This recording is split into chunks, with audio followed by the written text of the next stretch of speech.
Qala al-musannif rahimahullah ta'ala nafa'ana Allahu bihi wa bi ulumihi fid darin amin ila anqal Ilahi ya Allah wahai Tuhanku qad dafa'atni al-awalimu ilaik, semesta ini telah mendorongku untuk menuju kepadamu. Wa qad awqafani ilmi bi karamika alaik, pengetahuanku akan dirimu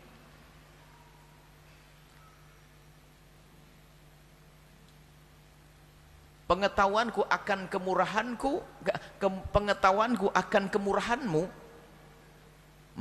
menjadikanku harus berhenti dan menghadap kepadamu. Alaika, artinya begini, seorang Ibn Atha'illah yang memang ketauhidannya adalah sempurna, keimannya sempurna, beliau mengadu kepada Allah dan berkata, ya Allah, semesta yang ada ini semuanya mendorongku untuk selalu mendekat kepadamu.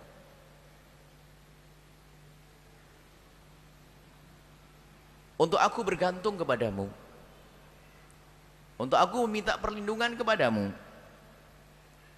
Karena apa? Perlindungan dari manusia tidak abadi, tidak sesungguhnya. Pertolongan dari manusia tidak abadi dan tidak sesungguhnya. Ini makna yang pertama. Artinya apa? Di saat aku harus bergantung kepada manusia, ternyata manusia itu kalau kita jadikan tempat bergantung terus menerus juga ada bosennya. Ini lagi kan begitu. Maka aku lihat dari itu semua. Dan apa sekarang? Misalnya rumah yang tempat aku jadikan tempat berlindung, rumah itu pun juga mulai dari aku bangun ternyata harus renovasi, menemukan kehancuran. Apa sih? Jadi semesta ini ternyata mendorongku untuk aku kembali kepadamu, bersandar kepadamu. Ini makna yang pertama. Makna yang kedua adalah keimanan kepada Allah dari seorang hamba ini dikukuhkan dengan adanya semesta ini. Kita sudah pernah bahas masalah keimanan. Jadi aku tidak melihat semesta ini kecuali semesta ini menyuruhku untuk semakin kenal kepadamu, ya Allah. Semesta, alam. Maka dalam masalah keimanan kepada Allah, hujahnya adalah suruh melihat semesta. Yang pernah selalu kami hadirkan, kalau kita melihat buku ini pasti ada yang membuat, pulpen ini ada yang membuat, meja ini ada yang membuat. Kemudian semakin gede masjid ini, bohong kalau ada yang mengatakan tidak membuat, hanya orang gila saja mengatakan oh masjid ini terbuat dengan dirinya sendiri, itu hanya kena angin lalu lubang-lubang begitu, itu kena hujan lalu kayak genteng. Nggak ada itu, hanya orang gila. Pasti semuanya yakin biarpun tidak melihat siapa yang membuat, meyakini bahasanya ini ada yang membuat. Kemudian diperlebar lagi tentang bangunan-bangunan kota sampai bumi, kemudian bintang ke bintang, semuanya ini menunjukkan bahasanya itu ada yang menciptakannya. Maka ini makna yang kedua adalah, jadi semesta yang aku saksikan tidak lain itu semua menyeru dan mengatakan bahasanya engkaulah Tuhan yang layak disembah dan engkau adalah Tuhan yang maha tunggal. Itulah yang dikatakan Ibn Athaillah As-Sakandari dalam munajatnya, ya Allah, semesta ini hanya mendorongku untuk dekat kepadamu, dan semesta inilah yang mendorongku aku semakin yakin bahasanya engkau adalah ada dan engkau adalah sang pencipta. Kemudian keyakinanku akan kemurahanmu itulah ya Allah yang menjadikan aku selalu memohon kepadamu. Aku memohon kepadamu saat ini, aku meminta kepadamu, aku minta rezeki, minta kelapangan hati, minta kebahagiaan, minta keindahan kepadamu ya Allah. Karena apa? Karena apa aku minta? Karena aku yakin bahasanya engkau adalah yang maha pemurah. Karena kalau kita tahu seorang manusia yang pelit kikir, kita mungkin sudah putus asa. Manusia kikir, tahu enggak itu orang paling pelit sedunia. Kira-kira kalau sudah kita tahu manusia pelit, mungkinkah kita akan coba-coba minta? Ya bosan aja, pelit ngapain, paling tidak dikasih. Wah duitnya banyak, kaya tapi pelit. Apalagi fakir pelit. Nggak mungkin kita datang kepadanya. Kalau ada kabar bahwasanya oh orang itu adalah dermawan, sementara kita butuh, baru kita bisa menoleh, wah orang itu dermawan dan aku membutuhkannya, maka mulailah orang itu mendekat lalu minta kepada orang tersebut. Karena apa? Ada dugaan bahwasanya orang itu adalah dermawan. Dan sekarang tidak bicara tentang dugaan, keyakinanku bahwasanya kau adalah maha pemurah. Keyakinanku bahwasanya Engkau adalah Maha Pemurah, itulah ya Allah yang menjadikan aku selalu menengadahkan tangan dan mohon, ya Allah berikan kepada. Kemudian lanjutannya adalah sehingga aku enggan untuk meminta dan mencari kecuali kepadamu ya Allah. Yang rindu kebahagiaannya, tentu dia akan mencari kebahagiaan dengan Allah. Yang mencari sesuatu dengan Allah, karena Allah yang Maha Pengasih. Allah Maha Pemurah, karomika. Kemurahan Allah Subhanahu wa taala. Kita yakin. Artinya apa? Kalau engkau ingin memohon kepada Allah, harus kau bangun keyakinan dulu dong kalau Allah Maha Pemurah. Jadi kalau kamu belum membangun keyakinanmu kalau Allah itu Maha Pemurah, permohonanmu itu permohonan gambar saja, pura-pura meminta, karena kamu tidak meyakini Allah Maha Pemurah. Tapi kalau kita sudah meyakini bahasanya Allah Maha Pemurah dan Maha Pemberi, maka apa? Permohonanmu itu serius, karena keyakinan bahasanya Allah Maha Pemberi. Dan kalau memang kamu serius, kau serius dalam meminta dan yakin Allah Maha Pemberi, maka engkau tidak akan ragu ya dengan janji Allah, dengan kemurahan Allah. Kemudian di sisi lain apa? Kamu tidak akan gundah di saat kamu berurusan dengan manusia, sehingga nggak akan pusing dia urusan rezeki, urusan apapun lah. Dia yakin bahasanya Allah Maha Pemurah, sehingga urusan dengan manusia, kalau dia berurusan dengan manusia, wajar kita minta, kita memberi. Itu saat memberi ada saat menerima kan dalam hidup ini. Kita tidak akan pernah gundah kalau ternyata satu orang menghalangi rezeki kita. Saya tidak pusing. Kamu menghalangi rezekiku, sementara aku berurusan dengan Zat yang Maha Pemurah, maka tidak akan pusing. Maka ini pembenahan hati juga, agar kita tidak mudah ngedendam sama seseorang, tidak mudah marah kepada seseorang, sehingga ini tertata hati. Karena apa? Dia urusannya dengan Allah. Kalau kamu belit, aku punya Tuhan yang tidak pernah belit. Kalau kamu mengambil hakku, aku punya Tuhan Allah yang sangat pemurah dan akan memberikan apa yang aku inginkan. Maka keyakinan inilah. Maka ini kan sifatnya munajat. Kalau munajat dibarengi dong dengan keyakinan. Kamu yakin tidak kalau Allah Maha Pemurah? Kalau tidak yakin, kamu tidak sah dalam meminta. Maka keyakinan bahwasanya Allah Maha Pemurah, itulah yang menjadikan aku harus seperti ini ya Allah. Ya Allah, keyakinanku bahwasanya Engkau Maha Pemurah, maka aku menengadahkan tangan kepadamu ya Allah. Yakinlah, baru Anda menengadahkan tangan. Anda minta apa? Yakinlah bahwasanya Allah Maha Pemurah dengan yang halal, maka jangan ragu meninggalkan yang haram. Ya Allah, berikan kepadaku rezeki yang halal. Tapi ragu-ragu ini, Allah bisa enggak? Saya mau hijrah kok setengah-setengah terus nih. Kurang yakin nih. Mau hijrah katanya. Mau hijrah. Yakin Allah Maha Pemurah. Nah, ini bangun keyakinan. Hidup itu adalah munajat yang sesungguhnya. Ilahi, wahai Tuhanku, kaifa akhibu wa anta amali. Ya Allah, wahai Tuhanku, gimana aku akan kecewa sementara harapan itu aku gantungkan kepadamu, karena Engkau Maha Kuasa. Kalau aku memberikan kalau aku naruh harapan kepada si fulan, mungkin bisa saja ini bertepuk sebelah tangan, mungkin tidak disambut, aku tidak diberi. Tapi aku ini kepadamu ya Allah, nggak mungkin aku kecewa. Keyakinan ini penting sekali bahwasanya Allah Maha Kuasa, dan bagi Allah untuk memberikan kepada kita adalah enteng, ringan, tidak ada susah, tidak ada berat, karena Allah Maha Kuasa. Maka memohonlah kepada Allah dengan penuh keyakinan. Kaifa akhibu, gimana aku akan tersia-siakan, gimana aku akan kecewa? Enggak, karena aku urusanku denganmu ya Allah, aku tidak akan kecewa. Karena apa? Wa anta amali, karena harapanku, angan-anganku aku gantungkan kepadamu ya Allah, hanya kepadamu aku berharap. Wa kaifa uhanu wa alaika muttakili, bagaimana aku akan terhinakan di hadapan manusia, bagaimana aku akan menjadi terhinakan, terasingkan, tersisihkan, sementara aku hanya bersandar kepadamu. Engkau yang bisa mengangkat siapapun, maka aku tidak akan hina kalau aku bersandar kepadamu ya Allah. Maka aku tidak akan terhinakan ya Allah. Karena bagaimana aku akan terhinakan? Karena aku pasrahku kepadamu ya Allah. Engkau adalah yang maha mulia, Engkau Maha Kuasa untuk mengangkat semua hambanya. Ini permohonan. Jadi permohonan dimulai dengan keyakinan bahwasanya Allah adalah tempat bergantung kita, Allah adalah untuk naruh harapan kita, setelah kita punya keyakinan yang semacam ini, taruhlah harapanmu, gantungkan harapanmu kepada Allah Subhanahu wa taala, dan kemudian panjatkan doa kepada Allah. Dan ingat, semua panjatan doa Allah berjanji, ud'uni astajib lakum. Kalau Anda berdoa dengan benar, Allah akan kabul. Kita sudah pernah bahas pada hikam yang dulu, yang beberapa hikam yang lalu, bahwasanya ud'uni astajib lakum, Allah itu pasti mengkabul kalau Anda berdoa. Syaratnya apa? Doamu benar-benar doa. Doa itu apa sih? Anda tidak merintah Allah, akan tapi doa itu adalah Anda memohon. Memohon itu adalah sifatnya orang yang butuh. Jadi saat Anda memohon adalah sebagai orang yang butuh kepada Allah, orang yang memerlukan kepada Allah. Jadi engkau adalah rendah, engkau adalah hina, engkau adalah lemah, baru Anda menengadahkan tangan, mengatakan, ya Allah berikan kepadaku begini. Itu permohonan, itu doa. Dan ingat, dalam hikamnya Ibn Athaillah As-Sakandari juga disebutkan bahwasanya Allah sudah berjanji akan mengkabul semua doamu, asalkan kau doa benar. Bukan doanya orang lantur, doa ngomong apa sih bu, ngomong minta apa tadi, nggak sadar dia.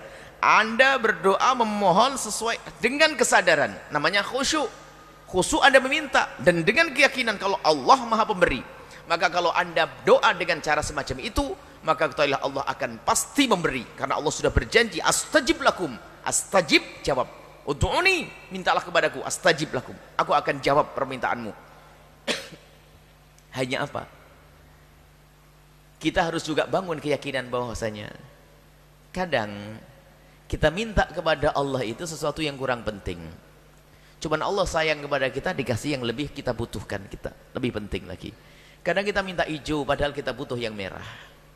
Kadang kita minta merah padahal kita butuh yang hijau. Sehingga kadang permintaan kita ini sebenarnya dikabul oleh Allah, cuma oleh Allah diganti karena permintaan kita remeh. Selama ini kan hanya minta duit saja kan. Ya Allah berikan padaku rezeki yang luas, rezeki yang luas, rezeki yang luas ya Allah. Pekerjaanku semoga gul. Baik. Saya sudah berdoa setiap malam, ini serius doanya, tapi kok tidak keluar duit nih? Padahal Allah sudah berjanji akan mengkabul doamu. Maka pengkabulan yang pertama adalah, model pengkabulan itu ada, pengkabulan diberikan Allah sesuai dengan apa yang Anda minta. Ini biasanya kelihatan, aku minta ini diberi oleh Allah begitu. Yang kedua adalah oleh Allah diberi sesuatu yang lebih kita butuhkan. Namun tidak pernah kita minta kepada Allah. Contoh, kita mintanya rezeki terus. Allah kasih, ya Allah hambaku ini betul-betul namanya hamba ya jahil, bodoh. Mintanya duit terus, padahal yang namanya jantung itu lebih mahal daripada duit. Sudahlah aku jaga jantungnya. Yang lain kena penyakit jantung dia selamat. Atau paru-paru, atau apa. Allah beri sebenarnya, sudah dikasih. Makanya jangan sekali-kali Anda mengatakan Allah tidak mengabul doaku. Maka itu tanda doamu tidak dikabul. Innallaha yastajibu du'a 'abdihi ma lam ya'jal. Allah itu akan mengabul permohonan hambanya asalkan enggak buru-buru. Buru-buru itu gimana? Oh, sudah 2 tahun belum dikabul-kabul nih. Padahal sudah dikabul, kita enggak sadar. Macam-macam ini. Duit mungkin belum datang, tapi alhamdulillah anak kita tuh makan nasi busuk kok enggak sakit perut. Ini kan selamat. Teman-temannya ini kena sakit semua, lah anak saya kok aman. Di sana yang kena DB ini aman. Kita husnudon pada Allah, bahwasanya Allah pasti mengabul. Kemudian pengkabulan yang ketiga itu yang sangat istimewa. Makanya jangan sekali-kali berprasangka buruk kepada Allah lalu berkata Allah tidak mengabul doaku. Tapi Anda harus antum muqinuna bil ijabati, kata Rasulullah. Anda yakin kalau Allah mengabul karena Allah Maha Kuasa. Ini tadi amali. Kita menggantungkan harapan kita dengan Allah yang Maha Kuasa. Dan pengkabulan yang ketiga ini yang dahsyat, yaitu apa? Oleh Allah ditabungkan doanya, nanti diberikan di akhirat. Sehingga nanti Anda kalau masuk surga, amin, di surga itu tiba-tiba Anda ngomong begini, ya Allah kenapa doaku kok kabul di dunia? Coba di dunia nggak usah dikabul semua, biar aku temui di akhirat saja, karena di akhirat lebih indah daripada urusan dunia. Jadi doanya waktu dikabul dunia itu, kenapa kok kabul di dunia? Coba dikabul di akhirat semuanya kan, karena begitu indahnya akhirat. Nggak ada bandingannya. Akhirat dengan dunia itu kayak apa sih? Bukan bandingannya. Nggak ada banding, nggak bisa dibanding bagaimana keindahan akhirat. Karena pangkat tinggi. Doa yang anda panjatkan kalau diberi oleh Allah di akhirat itu anda naik pangkat, naik pangkat, naik pangkat. Jadi ingat, betul, Allah adalah amin. Ilahi kaifa akhibu wa anta amali. Ketahuilah tidak akan Allah menyanyiakan kita. Selagi kita memohon kepada Allah dengan serius, dengan benar, maka jawabannya adalah pengkabulan dari Allah Subhanahu wa taala. Tapi ingat, jangan sekali-kali anda berprasangka buruk kepada Allah, sebab pengkabulan doa itu dengan 3 model. Yang pertama, Allah kabul sesuai dengan apa yang anda mohon. Yang kedua adalah Allah beri yang lebih penting, lebih anda perlukan daripada yang anda mohon, tapi anda tidak sadar karena kebodohan kita dalam meminta. Yang ketiga adalah Allah kabulkan nanti di akhirat, dan itu lebih indah lagi. Tapi tetap kita maksa, ya Allah kabulkan di dunia dan di akhirat. Tetap gitu kan? Ya, apa dunia? Nabi juga mengajari kok untuk kita semoga dikabul doa kita di dunia, nggak apa-apa. Itu kelas. Semoga nanti di akhirat pangkatnya tinggi juga, tapi di dunia dikabul doa oleh Allah Subhanahu wa taala. Tapi ingat, keyakinan harus menjadikan Allah amal. Gantungkan harapan kepada Allah sudah. Dengan keyakinan, maka disitulah nanti ada jawaban dari Allah Subhanahu wa taala. Kalau anda minta kepada orang terus anda itu nggak yakin, orang ya marah. Anda itu kelihatannya orang melarat, kikir. Aku minta duitnya. Ke orang, kita sama manusia. Orang itu tahu kalau anda ngeremehkan dia. Anda datang kepada seseorang, anda ngeremehkan dia. Kamu itu kayaknya nggak model orang punya duit. Dan juga modelnya kamu tuh orang pelit. Pak, minta duitnya pak. Habis itu dia tahu anda meremehkan, nggak bakal dikasih. Anda marah dia. Allah tahu apa yang ada di hati anda. Lah kok hati anda tidak yakin, lah kok minta. Ini kamu ini guyonan. Kamu tidak yakin sama saya, lah kok minta lidahmu. Yakin enggak? Kan gitu ya. Allah kan melihat hati bukan lidah. Allah melihat hati, hatimu yakin atau tidak. Sama kalau dengan manusia kayak begitu tadi. Dengan Allah hati, kalau anda yakin Allah kasih. Allah akan beri. Itulah ibtihalnya Ibn Athaillah, munajatnya Ibn Athaillah As-Sakandari. Maka kaifa akhib, gak akan disia-siakan, gak akan Allah telantarkan kalau kita benar-benar menggantungkan harapan kita kepada Allah Subhanahu wa taala. Ini ada satu lanjutannya, satu lagi. Ilahi kaifa akhibu, ya Allah, wahai Tuhanku, bagaimana aku akan tersia-siakan fima amaltuhu, apa yang aku angan-angankan, wa rajautuhu, dan apa yang aku harap. Kenapa? Ba'dan aliqtu, setelah aku gantungkan amali harapanku bisahati karamika, di lapangan kemurahanmu, wa fadlika, sama, dan karuniamu. Artinya apa? Lanjutannya tadi, ya Allah, nggak mungkin aku akan tersia-siakan karena aku telah menggantungkan harapanku kepadamu, zat yang maha pemurah. Aku telah menggantungkan harapanmu di lapangan kemurahanmu. Wa antal qail, dan engkaulah yang berfirman dalam hadis qudsi, ya Allah, ana inda dhanni abdi bi, aku itu tergantung bagaimana hambaku mendugaku. Kalau hambaku mendugaku jelek, ya jelek. Kalau hambaku mendugaku aku tidak bisa mengkabul, ya tidak aku kabul. Maka hamba yang meyakini Allah maha kuasa untuk mengkabul, Allah akan kabul. Ana inda dhanni abdi bi, dalam hadis qudsi, aku tergantung bagaimana praduga hambaku. Makna praduga sini luas sekali, termasuk dalam memohon hendaknya anda penuh keyakinan. Praduga anda kepada Allah, Allah maha kuasa untuk memberi. Kecil bagi Allah untuk merubah kehidupan anda, ekonomi anda, percecokan rumah tangga anda, mudah bagi Allah untuk berubah. Tapi ingat, ngadunya kepada Allah Subhanahu wa taala.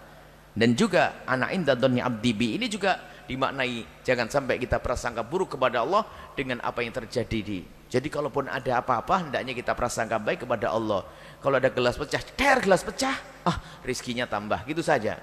Kalau ada nasi busuk, wah anakku sehat. Bukan seperti sebagian orang kampung, nasinya busuk, jangan-jangan anakku kena demam. Demam bener tuh.